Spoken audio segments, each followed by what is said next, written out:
Hello again, hello, good morning and welcome to my channel. Ngayon magluluto tayo ng soup, Greek soup Hindi ko alam kung anong klaseng isda tong mga ito. Sa Philippines pero dito, ang tawag dito is lionfish ito. Ito naman is yung scorpios. Ayan. Maganda ito at masarap na pang-soup talaga. Ayan. Yan ang pang-soup. Ito naman yung mga sangkap na gagamitin ko. Carrot, celery, patatas. Ayan, inumpisahan ko na.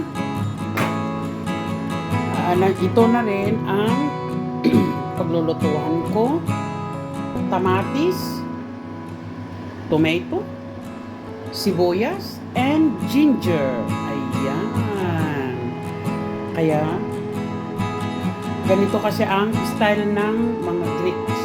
Inuuna ang mga sangkap.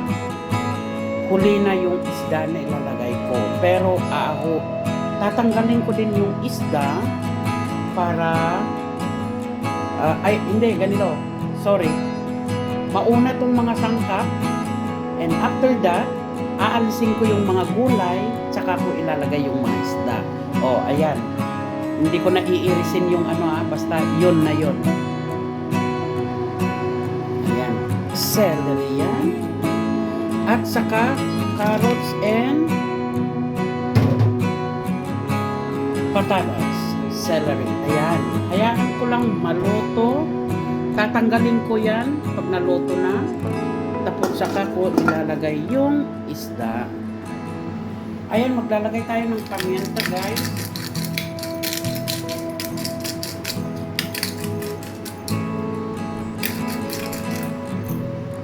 Asin.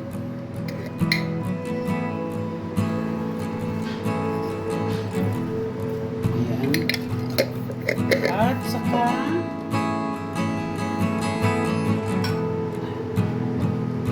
mantika na olive oil. Ayan. So, ayan. At hayaan natin maluluto ang ating supas. Masarap yan. Ayan, ito na yung soup. Yeah, so yummy.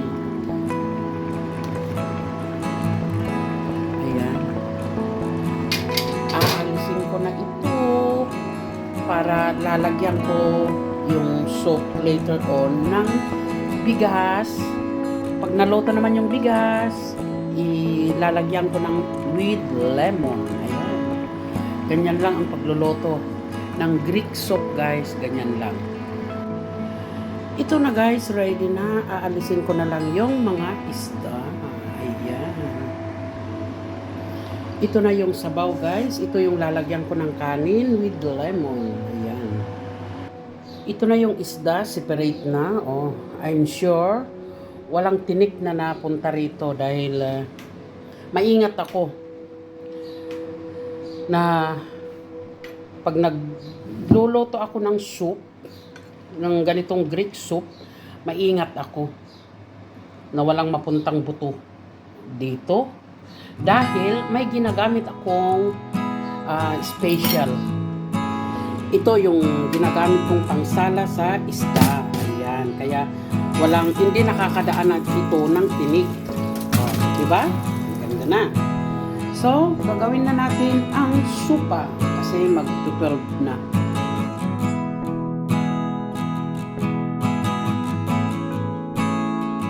Ito na, guys, already na yung soup.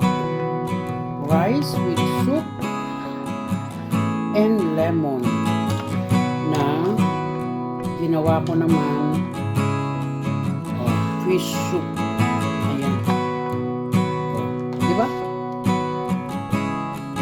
Tikman nga natin kung ano naman lasa.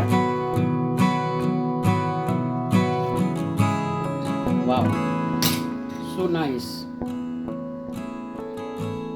Ayan, ayan, ayan, ayan, ayan.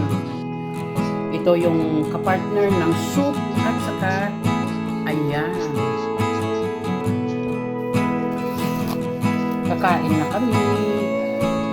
Ayan.